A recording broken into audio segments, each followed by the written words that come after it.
धामी सरकार का एक और बड़ा फैसला, प्रदेश के लोकतंत्र सेनानियों की बढ़ाई गई पेंशन 16,000 से बढ़ाकर 20,000 रुपए की गई पेंशन। हल्द्वानी पहुंचे भाजपा राष्ट्रीय कैलाश महासचिव कैलाश विजयवर्गीय जनसम्मेलन को करेंगे संबोधित।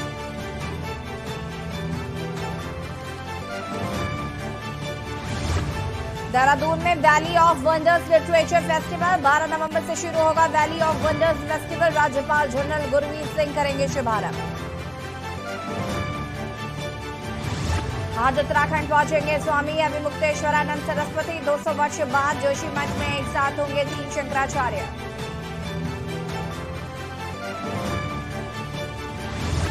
गंगोत्री यमुनोत्री में तीर्थयात्रियों का टूटा रिकॉर्ड। अभी यात्रा के लिए 12 दिन का समय शेष। गंगोत्री धाम में 6,12,000 और यमुनोत्री में 4,78,000 तीर्थयात्री पहुंचे। उत्तराखंड से हुई मानसून की विदाई। पौड़ी को छोड़कर सभी जिलों में हुई सामान्य से अधिक बारिश।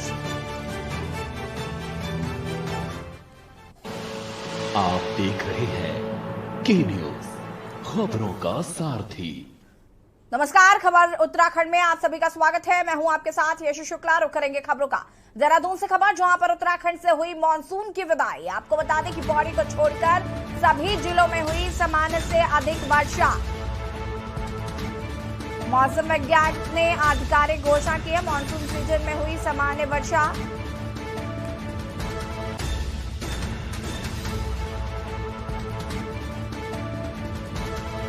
मानसून जीवन में से सीजन में हुई सामान्य वर्षा।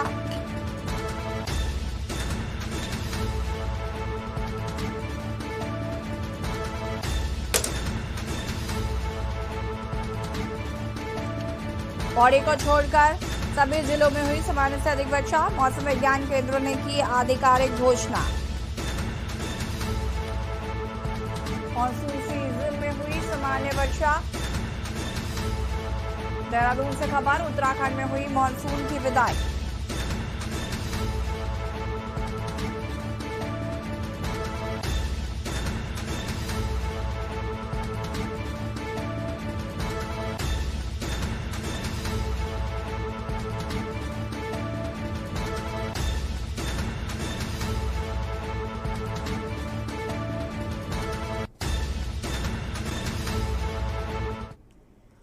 नैनीताल से हाईकोर्ट शिफ्टिंग के मामले में हाईकोर्ट अधिवक्ता 2 दलों में बटे हुए हैं। कुछ अधिवक्ता इसका विरोध कर रहे हैं तो कुछ अधिवक्ता इसके पक्ष में हैं। हाईकोर्ट की शिफ्टिंग को स्वागत योग्य बताते हुए एक दूसरे को मिठाई खिलाई गई। अधिवक्ताओं ने हाईकोर्ट शिफ्टिंग करने को लेकर हस्ताक्षर अभियान चलाया और मिठाई बांटी। पूर्व बार एसोसिएशन एमसी कंचपाल ने कहा कि सरकार के फैसले का स्वागत करते हैं। ये नैनीताल का है और नैनीताल डिस्ट्रिक्ट के 8 एकड़ को शिफ्टिंग की बात की जा रही है, तो उसका भी कहीं सहारा लिया जाएगा। इसलिए डिसाइड कर सकते हैं क्या नॉट द प्रेसिडेंट नहीं दिखता है। सब जगह की परेशानियां हैं। अब कोई कारगिल हमारे हाईकोर्ट का ये रिजोल्यूशन था कि हाईकोर्ट यहाँ पर रहे या एक जगह पर रहे, जहां भी रहे वहां एक जगह पर रहे। यह हाईकोर्ट बार एसोसिएशन का अपना रिजोल्यूशन है। यहाँ पर जब बार को हाईकोर्ट को तोड़ने की स्थिति बन रही थी कि हाईकोर्ट की बेंच को देहरादून ले जाया जाए, उस समय पर हाईकोर्ट बार में ये एजिटेशन हुआ और ये एक प्रस्ताव पारित किए गए कि हाईकोर्ट एक ही जगह पर रहेगी। अगर शिफ्ट होगी तो वो भी एक जगह पर शिफ्ट होके जाएगी। इसी संबंध में गोलापार को और पीरूम दारा वगैरह को चुना गया था। आज हमारे अधिवक्ता बंधुओं ने ये मानते हुए कि हाईकोर्ट की कवायद पूरी हो चुकी है, लेकिन उनका ये कहना है कि हम 500 से ज्यादा अधिवक्ता इस हाईकोर्ट में जो प्रैक्टिसरत है, ये हम एक ज्ञापन फिर हाईकोर्ट को और चीफ मिनिस्टर और प्राइम मिनिस्टर सबको, चीफ जस्टिस ऑफ इंडिया को देंगे, जिसमें 500 हाईकोर्ट के प्रैक्टिसिंग अधिवक्ता के दस्तखत होंगे। खबर अक्सर से है, जहां पर मिड डे मील योजना के तहत लालझांग के ग्राम चाचवारा में स्थित प्राइमरी स्कूल के प्रधानाध्यापक घनश्याम सिंह को लापरवाही बरते छुआने का दोषी पाए जाते हुए जिला शिक्षा अधिकारी प्रारंभिक शिव प्रसाद सेमवार ने निलंबित कर दिया है।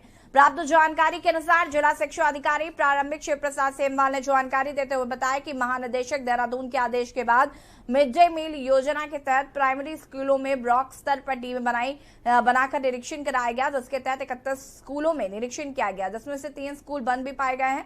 उन्हीं में से टाटवाला लालडांग प्राइमरी स्कूल में निरीक्षण के दौरान मिड डे मील के संचालन में खामियां पाई गई, जिसको लेकर निरीक्षण करने पहुंची टीम द्वारा प्राइमरी स्कूल के प्रधानाध्यापक घनश्याम सिंह को जवाब तलब किया गया है। किए गए सवालों का स्पष्ट जवाब न मिल पाने पर टीम द्वारा रिपोर्ट बनाकर जिला शिक्षा अधिकारी प्रारंभिक शिक्षा अधिकारी हरिद्वार को दी गई है।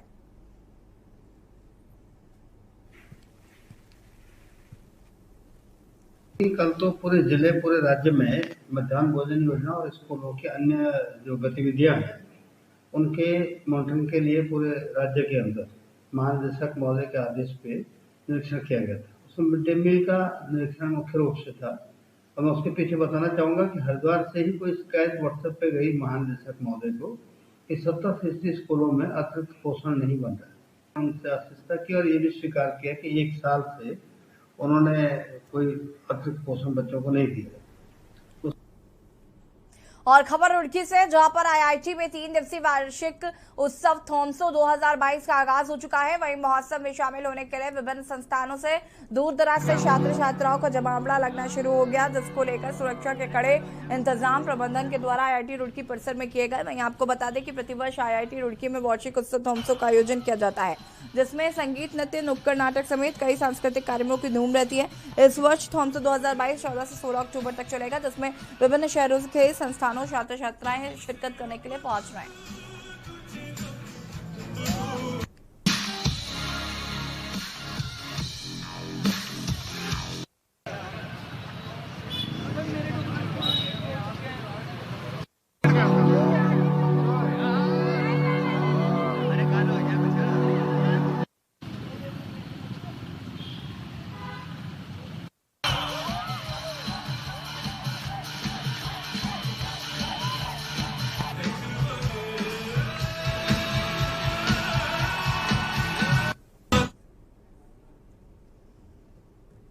रुड़की क्षेत्र के आसपास गांव में हो रहे बिजली चोरी की शिकायत मिलने पर देहरादून से आए ऊर्जा निगम की विजिलेंस की टीम ने स्थानीय अधिकारियों के साथ एक के बाद एक 3 गांव में छापे मारे हैं। वहीं इस छापे के दौरान 15 संस्थानों में बिजली चोरी पकड़ी गई।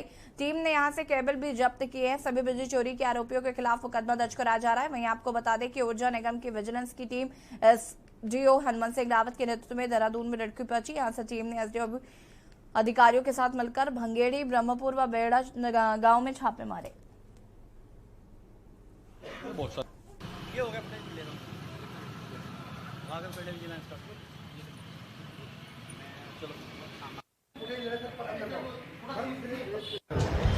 आज देहरादून से आई टीम पर कुछ शिकायतें थी, जिनके आधार पर कुछ चेकिंग हुई है, जिसमें सबसे पहले भंगेड़ी महावतपुर में गए, उसके बाद ब्रह्मपुर और उसके बाद बेलडा, जिसमें 15 लोगों के यहाँ चोरी पाई गई।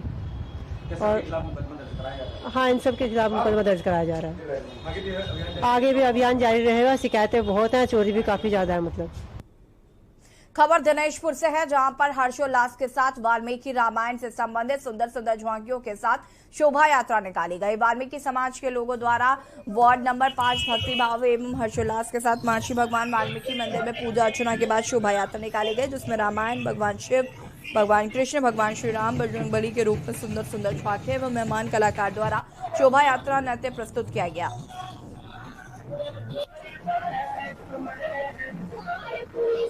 बता दें कि जातिवाद भेदभाव से परे और महर्षि वाल्मीकि जी का विचार था, जिन्हें इतना बड़ा महान ग्रंथ रामायण महाकाव्य को लिखा है, जो रत्नाकर से महर्षि वाल्मीकि बने, केवल अपने कर्म से बनते हैं, जाति से नहीं।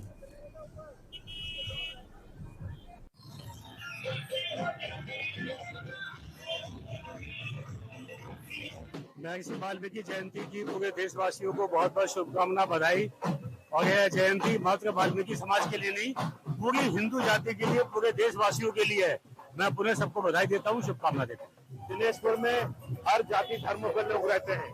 दिनेशपुर एक गुलदस्ता है और यहाँ पे आज वाल्मीकि समाज के लोगों ने एक बहुत ही सुंदर भव्य यात्रा निकाला है वाल्मीकि का, और बहुत ही सुंदर और बहुत ही सुसज्जित ये यात्रा है।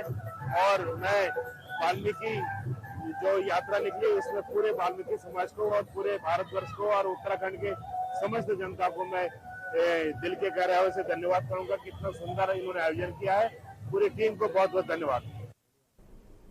खबर उत्तरकाशी से है, जहां पर चारधाम में आए देश विदेश से विभिन्न श्रद्धालुओं ने यमुनोत्री धाम के दर्शन करने के बाद वास्तव में शांति का अनुभव प्राप्त किया है और बड़कोट में स्थित प्रिया होटल में कीर्तन भजन कर भगवान को याद किया और कहा कि इस देवभूमि में भगवान के दर्शन करने से हम धन्य हो गए।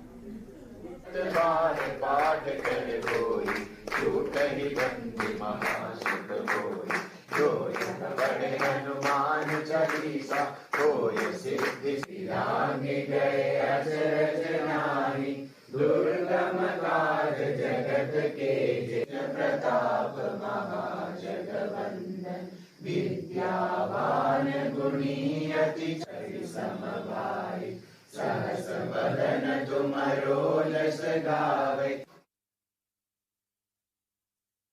गुरप्रीत हत्याकांड में सिख समुदाय ने इंसाफ की मांग करते हुए बड़ा प्रदर्शन करने की चेतावनी दी है। जयेश ब्लॉक प्रमुख गुरताज भल्ला ने अपनी पत्नी के मामले में प्रेस कॉन्फ्रेंस की जिसमें न्याय मिलने के बाद ही अपनी पत्नी की अस्थियों को विसर्जन की बात कही है। बता दें कि इनामी खनन माफिया को पकड़ने के लिए उत्तर प्रदेश पुलिस ने उत्तराखंड के जसपुर में जयेश ब्लॉक प्रमुख के यहां दबिश देते हुए फायरिंग कर दी है, जिसमें गुरप्रीत की गोली लगने से मौत हो गई थी। सिख समुदाय ने 20 तारीख तक इंसाफ नहीं मिलने पर बड़े प्रदर्शन की चेतावनी भी दी है।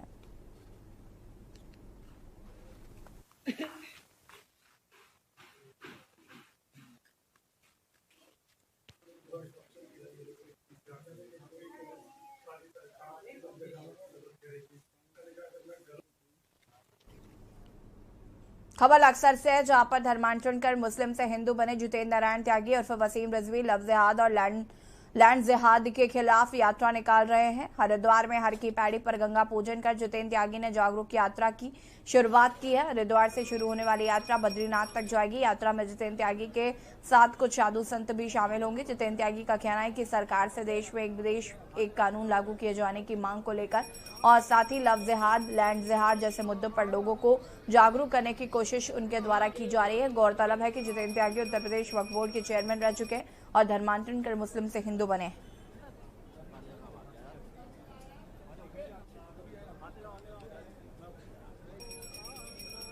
इसके पीछे ये सनातन धर्म में जब से मैं आया हूँ, ये मेरी पहली सनातन धर्म की यात्रा है, जो मैं देव की भूमि से और बद्रीनाथ भगवान के दर्शन करने जा रहा हूँ अपने साथियों के साथ, संतों के साथ में।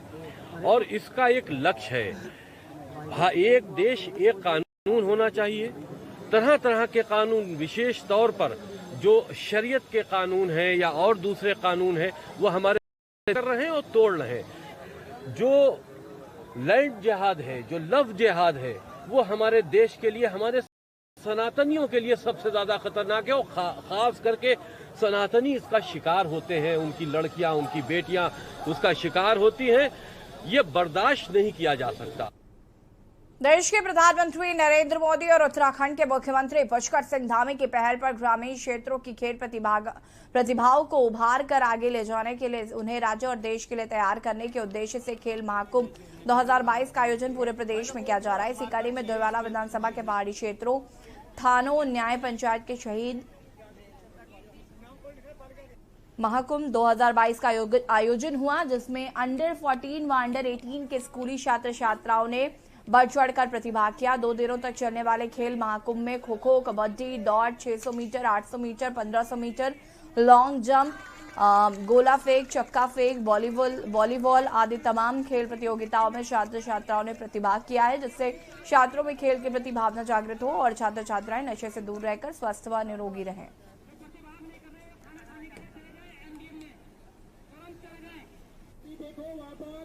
हमारे प्रधानमंत्री श्री नरेंद्र दामोदर दास मोदी जी ने ये प्रतियोगिता का शुभारंभ किया था। भारतवर्ष में जो हमारे ग्रामीण क्षेत्र के बच्चे हैं, वो भी आगे आके उनको प्लेटफॉर्म मिल सके गेम्स का, और हमारे गांव के बच्चे, दूरस्थ क्षेत्रों के बच्चे आगे इंटरनेशनल तक पहुंच सके। उसके पर हमारे प्रधानमंत्री, हमारे माननीय मुख्यमंत्री श्री पुष्कर सिंह धामी जी के सहयोग से हमारे राज्यपाल सरदार जो लेफ्टिनेंट जनरल गुरमीत सिंह जी ने इनका उद्घाटन किया। उनके शुभारंभ के अनुसार हमारे थानों न्याय पंचायत में गेम्स प्रारंभ हो चुके हैं। आज दिनांक 14 तारीख से गेम 2 दिन चलेंगे। मैं बताना चाहूंगा कि यहाँ पर जो खेल महाकुंभ का न्याय पंचायत स्तरीय जो खेल प्रतियोगिता प्रारंभ हो रही है, तो थानों में जो इस समय हो रहा है हमारा न्याय पंचायत स्तर में अंडर 14 और अंडर 17 बालक वर्ग एवं बालिका वर्ग की प्रतियोगिता यहाँ पर हो रही है, जिसमें खो खो है, कबड्डी है और 60 मीटर दौड़, 600 मीटर दौड़, 1500 मीटर दौड़, 800 मीटर दौड़ और वॉलीबॉल प्रतियोगिताएं यहाँ पर हो रही है। न्याय पंचायत स्तर के ये खेल महाकुंभ के अंतर्गत एक गेम हो रहे हैं अंडर 14 और अंडर 17 और बड़ी अच्छा लगता है, बड़ी खुशी की बात है कि ये विगत काफ़ी वर्षों से ये कार्यक्रम चल रहा है। इससे बच्चे के अंदर जो है अलग सा एक कॉन्फिडेंस आता है खेलने से और सरकार के द्वारा बहुत अच्छे इसमें प्राइज और पारितोषिक भी रखे गए हैं। इसका मुख्य उद्देश्य ये है कि जो ग्रामीण क्षेत्र के प्रवेश के जो बच्चे हैं, जो दूर दराज के बच्चे हैं, जिनको बिल्कुल भी प्लेटफॉर्म नहीं मिल पाता है। हरिद्वार के रोड़ी बेलवाला में नगर निगम प्रशासन द्वारा बनाए गए पिंक वेंडिंग जोन का संचालन न होने से नाराज लघु व्यापारियों ने नगर निगम कार्यालय का घेराव किया और जल्द वेंडिंग जोन के शुभारंभ की मांग की है। लघु व्यापार एसोसिएशन के बैनर तले किए गए घेराव के दौरान बड़ी संख्या में महिलाएं भी मौजूद रहीं। इस दौरान महिलाओं ने आरोप लगाया है कि 1 साल पहले उन्हें दुकानें अलॉट की गई थी, लेकिन नगर निगम प्रशासन की लापरवाही के कारण आज तक दुकानों का संचालन नहीं हो पाया।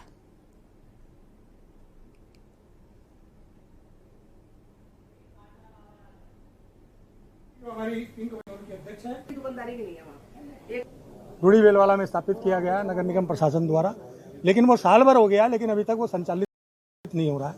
तो उससे संचालन की मांग को लेकर तमाम हमारी जो वहाँ की लाभार्थी महिला हैं, वो लोग एक सूत्रीय मांगों को लेकर यहाँ पर आई थी। सिर्फ एक सूत्रीय मांग कि वो बाजार का संचालन होना चाहिए, वो बाजार खुलना चाहिए, और वो बाजार नहीं खुल पा रहा है किन्हीं कारणों, बस ये तो निगम ही बता सकता है आपको। और ये दुकानें पिछली दिवाली से पहले अलाउट हो गई थी और उन्होंने पिछली दीपावली पे ही बोला गया था कि ये दुकानें सब खुल जाएंगी, लेकिन अब उन्होंने हमारे सबके पैसे भी जमा कर लिए हैं। 100 की 100 बहनों के पैसे जमा हो चुके हैं। कुछ ने तो लोन करवाए हैं, उनको किस्तें भी देनी है, और कुछ ने नगद दिए हैं, वो उनके भी पास नहीं थे, उन्होंने भी कहीं से कर्जा करके दिया होगा, कहीं ना कहीं से करके पैसे दिए हैं। लेकिन अब वो दुकानों की स्थिति ऐसी है, बिल्कुल कचरे में पड़ी हुई दुकान समझ लो। तो वहाँ पे संचालन करने में इनको असुविधा हो रही है, उसकी मांग को लेकर के आए। जैसे फर्श वगैरह नहीं डाला गया है तो उसके लिए मांग किए हैं, सफाई के संबंध में किया हुआ है, बिजली का है, और मुख्य था इनका कि एक आध शौचालय होना चाहिए, एक या 2। तो आज हम लोग वहाँ जा रहे हैं मौके पर ही कि वास्तविक में क्या क्या समस्याएं जो है मूलभूत है। और यहाँ रुकेंगे छोटे से ब्रेक के लिए, जल्द हाजिर होते हैं। आप देख रहे हैं के न्यूज, खबरों का सारथी। देखें कौन नया खिलाड़ी आया है, समझा देते हैं, प्यार से समझाएंगे। ये तो अपनी जुबान है। जुबान एक हो तो दिल भी एक होने चाहिए। विमल बोलो जुबान केसरी। द इंटरव्यू में आज हमारे साथ में प्रतिभा शुक्ला जी हैं, महिला कल्याण एवं बाल विकास पुष्टाहार विभाग की राज्य मंत्री हैं। आपने राजनीतिक सफर अपना जो शुरू किया था, कहाँ से आपने राजनीति के लिए प्रेरणा पाई थी?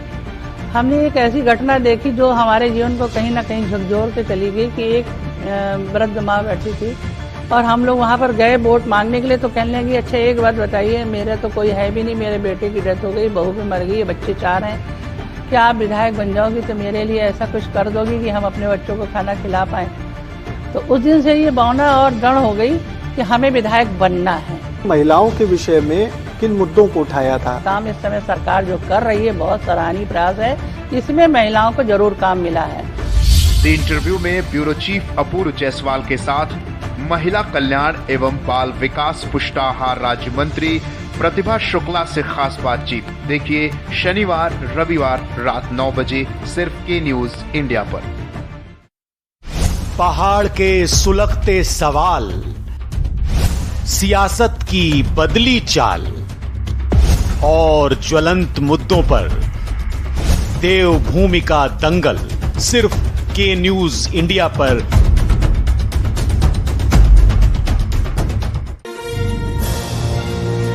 आज की इस भाग दौड़ भरी जिंदगी में समस्याएं हमारे जीवन का एक अंग बन चुकी हैं। हम व्यापार से संबंधित समस्याओं से जूझ रहे हैं, हम स्वास्थ्य से संबंधित समस्याओं से भी जूझ रहे हैं, हमारे बच्चे हमारी बात नहीं सुनते और हम अपने रिलेशनशिप को लेकर भी समस्याओं से घिरे हुए हैं, क्योंकि आज का आधुनिक युग समस्याओं का एक जंजाल बन चुका है। लेकिन जहां पर समस्याएं हैं, ईश्वर ने वहां पर समस्याओं का समाधान भी दिया है। आपको मिलेगा आपकी हर समस्या का समाधान। जुड़िए रात्रि 11 से 12 बजे मेरे साथ सिर्फ के न्यूज इंडिया। आप देख रहे हैं के न्यूज, खबरों का सारथी। ब्रेक के बाद एक बार फिर से आप सभी का स्वागत है और खबर कोटद्वार से है, जो अपन नगर निगम इस समय चर्चाओं का विषय बना हुआ है। नगर आयुक्त किशन सिंह नेगी ने देर रात्रि अपने ही निगम के वरिष्ठ सहायक पंकज राउत और सुमित्रा देवी ठेकेदार के खिलाफ कोटद्वार कोतवाली में रिपोर्ट दर्ज कराई, जिसमें निगम में हड़कंप मच गया।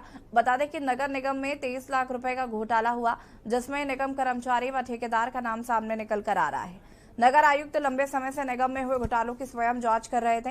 वहीं सीओ कोटद्वार ने बताया कि नगर निगम से एक तहरीर प्राप्त हुई, सरकारी धनराशि का गबन होने की खबर मिली है। इस मामले की जानकारी मिली कि नगर निगम द्वारा बिना धरातल पर कोई कार्य करे 23 लाख रुपए का भुगतान कर दिया गया है। जांच करने के बाद ही कोई कार्रवाई की जाएगी।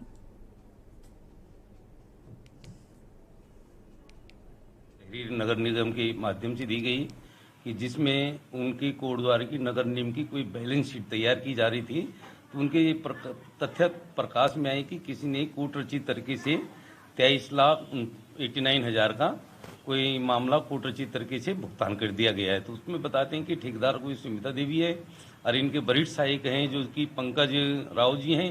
इन लोगों के द्वारा कूट रचित तरीके से चेक बना करके और वो काम तो हुआ नहीं, उसकी फाइल तैयार करके और उसका भुगतान यूनियन बैंक के माध्यम से कर दिया गया, जिसमें हमारे यहाँ FIR दर्ज कर दिए। अब उसमें वास्तविकता जांच के बाद ही पता लगे कि 1 लाख रुपए का कुछ फर्जी भुगतान सा हुआ, अभी जांच में पाया गया, जिसकी एक तहरीर हमने कल शाम पुलिस को दी है और बाकी इन्वेस्टिगेशन हमारे पुलिस वाले जो भी विवेचक होंगे वो डिटेल से विवेचना करेंगे। ये मामला करीबन 2 साल पुराना है, तो मैं इसमें ज़्यादा डिटेल से नहीं बता पाऊंगा, अंडर इन्वेस्टिगेशन मामला है। और इसी बीच आपको उत्तर प्रदेश के लखनऊ से बड़ी खबर बता देते हैं। लखनऊ से बड़ी खबर, फरार IPS मणिलाल पाटीदार का सरेंडर। लखनऊ की कोर्ट में पाटीदार ने सरेंडर किया है खुद को। 1.5 साल से फरार IPS मणिलाल पाटीदार का सरेंडर।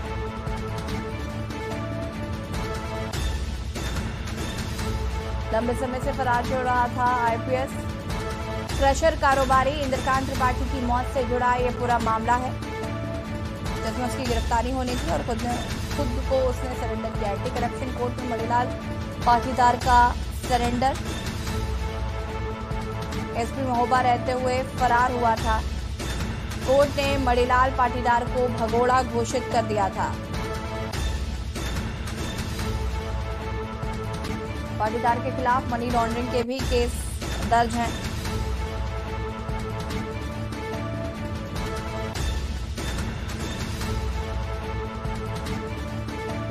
पाटीदार के खिलाफ मनी लॉन्ड्रिंग के भी केस दर्ज। कोर्ट ने मणिलाल पाटीदार को भगोड़ा किया था घोषित और आज कोर्ट में खुद को सरेंडर किया है मणिलाल पाटीदार ने। बड़ी खबर आपको हम लखनऊ से बता रहे हैं। लखनऊ की कोर्ट में पाटीदार ने किया सरेंडर।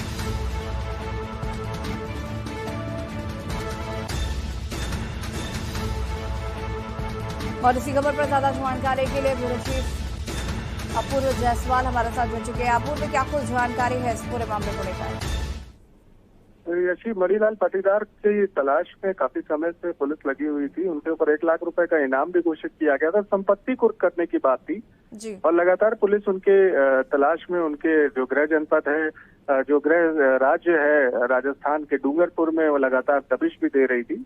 और उसी क्रम में जब दबाव बढ़ा है तो शायद इसी वजह से पीछे उन्होंने बेल की एप्लीकेशन भी दी थी, लेकिन कहीं ना कहीं उनको जो राहत नहीं मिल पा रही थी, जिस कारण आज उन्होंने लखनऊ की कोर्ट में सरेंडर किया है मणिलाल पाटीदार ने। और जिस तरीके से लंबे समय में मार्च से ये प्रकरण चल रहा है, हम देखते चले आ रहे हैं लगातार कि एक IPS होने के बावजूद इस तरह के कृत्य और उस पर जो आरोप लगे थे उससे भागते हुए उन्होंने कहीं ना कहीं अपनी भूमिका को और भी संदिग्ध कर दिया था। अब आगे चल करके शायद पिक्चर क्लियर हो पाएगी कि उनकी क्या भूमिका रही, जांच अधिकारी ने जो बातें कही हैं, जो तथ्य रखे हैं, उसमें कितनी सत्यता है, और तमाम तथ्यों से शायद पर्दा उठ पाएगा कि वास्तविकता क्या थी और किस तरीके से व्यवसायी इंद्रेश की जो हत्या हुई थी गोली लगने से, उसका जो मामला था उससे भी पर्दा उठ पाएगा। बिल्कुल अपूर्व, कोर्ट ने भगोड़ा घोषित किया और आज खुद को सरेंडर किया उन्होंने, और कहीं ना कहीं जैसे कि आपने बताया कि बहुत ज्यादा प्रेशर था जिसकी वजह से पाटीदार ने खुद को आज कोर्ट में सरेंडर किया। इसके आगे की क्या कुछ प्रक्रियाएं होंगी? देखिए, अब सरेंडर उन्होंने कर दिया है, उसके बाद पुलिस अब रिमांड के लिए आगे प्रोसीड करेगी, रिमांड मांगेगी, और रिमांड मिलने के बाद में पुलिस इनसे पूछताछ करेगी क्या किन परिस्थितियों में हत्या हुई, सर में गोली लगी थी व्यवसायी की, 5 लाख रुपए की रंगदारी का मामला था। इन तमाम मुद्दों पर पुलिस पूछताछ करके अपने गुनाह कबूल कराने का प्रयास करेगी, और जो और भी लोग इसमें शामिल थे जिनके नाम अब तक सामने नहीं आ सकते हैं, जो मददगार रहे होंगे, उन सारे मुद्दों पर, उन सारे पहलुओं पर बारीकी से विवेचना की जाएगी। अब पुलिस का काम शुरू होगा और रिमांड मिलने के बाद पुलिस सख्ती से पेश आएगी। जी अपूर्व, बहुत बहुत शुक्रिया आपका तमाम जानकारी के लिए। और बता दें आपको कि फरार आईपीएस मणिलाल पाटीदार का सरेंडर, अब पुलिस उन्हें रिमांड में लेकर आगे पूछताछ करेगी इस पूरे मामले को लेकर। लखनऊ की कोर्ट में किया खुद को सरेंडर, और जैसे कि हमारे ब्यूरो चीफ ने बताया कि लगातार उनको बेल भी नहीं मिल पा रही थी, साथ ही साथ बहुत प्रेशर की वजह से उन्होंने खुद को सरेंडर कर दिया। खबर उत्तराखंड में फिलहाल आता है, देखते रहिए के न्यूज इंडिया। नमस्कार।